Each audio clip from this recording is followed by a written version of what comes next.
तो hello everyone, मैं हूं अंकुर। आपका फिर से स्वागत करता हूं मेरे इस यूट्यूब चैनल पर।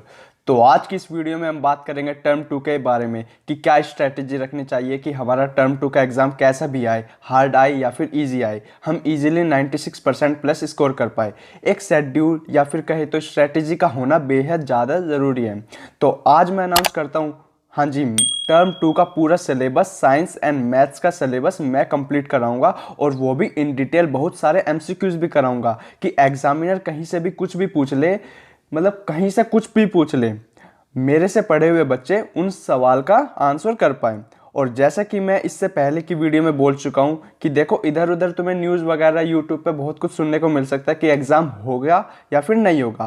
पर अगर तुम मुझे कुछ मानते हो या फिर मेरी बात को फॉलो करते हो तो मेरी इस बात को दिमाग में घुसा लो कि एग्ज़ाम हो या ना हो, ये ज़रूरी नहीं है। तुमने क्लास 10th में कितना सीखा, ये ज़रूरी है, क्योंकि सीखा हुआ कभी भी वेस्ट नहीं जाता। क्लास 10th में तुमने जितना पढ़ा वो तुम्हारा कभी भी वेस्ट नहीं होगा।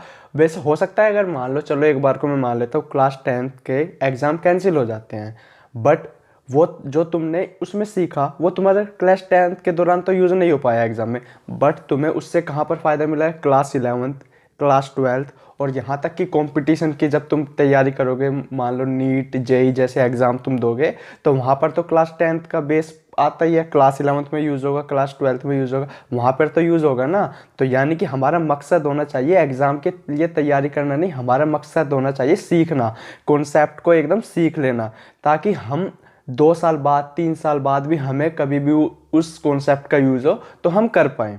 ठीक है ना? मेरी बात को समझ आ रही है ना? इसको दिमाग में घुसा लो कि एग्ज़ाम कैंसिल हो या ना हो, ये ज़रूरी नहीं है। और हाँ, इससे पहले वाली वीडियो अगर किसी ने नहीं देखी तो एक बार हो सके तो ज़रूर देख लेना, लिंक डिस्क्रिप्शन में मिल जाए। कुछ तुम्हारे फ्यूचर के बारे में मैंने कुछ ज़रूरी बातें बोली हैं, अपने एक्सपीरियंस मैंने शेयर किया वहाँ पे, तो हो सके तो देख लेना, वरना चलो कोई बात ही नहीं है।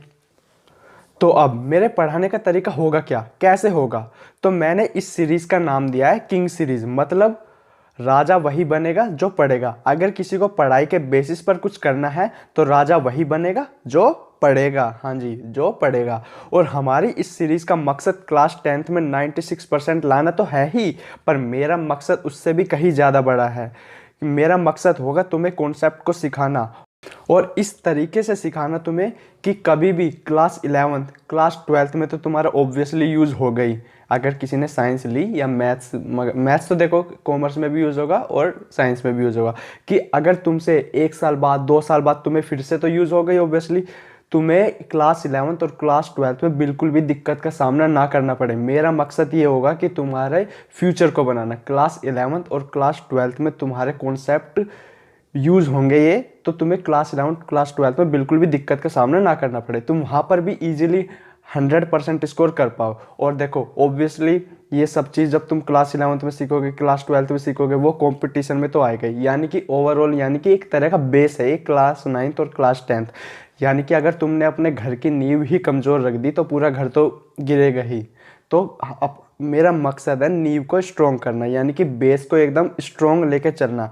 बेस मैं तुम्हारा ऐसा बना दूंगा, तुम एक एक वीडियो को फॉलो करना, जो जो मैं अब आगे पूरा सिलेबस कराऊंगा, और साथ जो जो मैं गाइड करूंगा ना, तुम्हें वैसे वैसे करते जाना। तुम्हारा बेस एकदम ऐसा स्ट्रॉन्ग हो जाएगा कि क्लास 11th क्लास 12th में तो बिल्कुल भी दिक्कत का सामना करना पड़ेगा ही नहीं। तुम याद करोगे कि हाँ, मैंने अंकुर भैया से पढ़ा था तो उन्होंने बिल्कुल सही बात बोली थी। और हाँ, मैं तुम्हें हैंड रिटन नोट्स भी प्रोवाइड करूँगा, तो उसमें A to Z सब कुछ होगा। उस नोट से, उन नोट से बाहर एग्ज़ाम में बिल्कुल कुछ नहीं आने वाला। तुम लिख लेना इस बात को, एग्ज़ाम में बिल्कुल उन नोट से बाहर कुछ नहीं आने वाला, तो बिल्कुल भी टेंशन नहीं लेनी इस चीज़ की। तो ठीक है।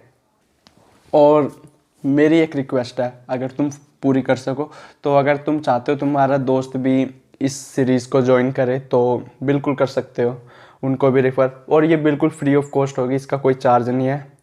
तो यूट्यूब पे ही डलेगी ये सब कुछ, तो हो सके तो उनसे भी सब्सक्राइब करा लेना, अपने जो भी तुम्हारा ग्रुप हो क्लास का उसमें शेयर कर देना, तो बस इतना ही। अगर वीडियो पसंद आई है तो लाइक कर देना और चैनल को सब्सक्राइब कर देना, क्योंकि अब रेगुलर कंटेंट आने वाला है टर्म 2 के लिए। अब इलेक्ट्रिसिटी पहला चैप्टर मैं तैयार कर लिया, मैंने नोट्स वगैरह सब कुछ रेडी हैं, तो अब बस पढ़ाना है उसको। एकदम अपलोड करूँगा पार्ट वाइज में, 10-10 मिनट में अपलोड करूँगा, 10-10 मिनट का पार्ट बना के। और हाँ, जब चैप्टर कंप्लीट हो जाएगा क्वेश्चन सीरीज भी आएंगी और वन शॉर्ट वीडियो भी लाऊंगा, जिससे कि मतलब एक क्विक रिवीजन टाइप हो जाएगा तुम्हारा। जो भी क्लास में जो भी मैं कुछ पढ़ाऊंगा चैप्टर का, उसमें मतलब 30 मिनट 20 मिनट में पूरा चैप्टर कंप्लीट एक वन शॉट टाइप में मैं तुम्हें प्रोवाइड करूंगा। तो चैनल को ज़रूर सब्सक्राइब कर लेना। नीचे कमेंट करके बताना कि तुम्हें कैसे लगा और तुम्हारे कैसे एग्ज़ाम गए। तो बस आज के लिए इतना ही। वीडियो को आखिर तक देखने के लिए आपका धन्यवाद। Thank you for watching.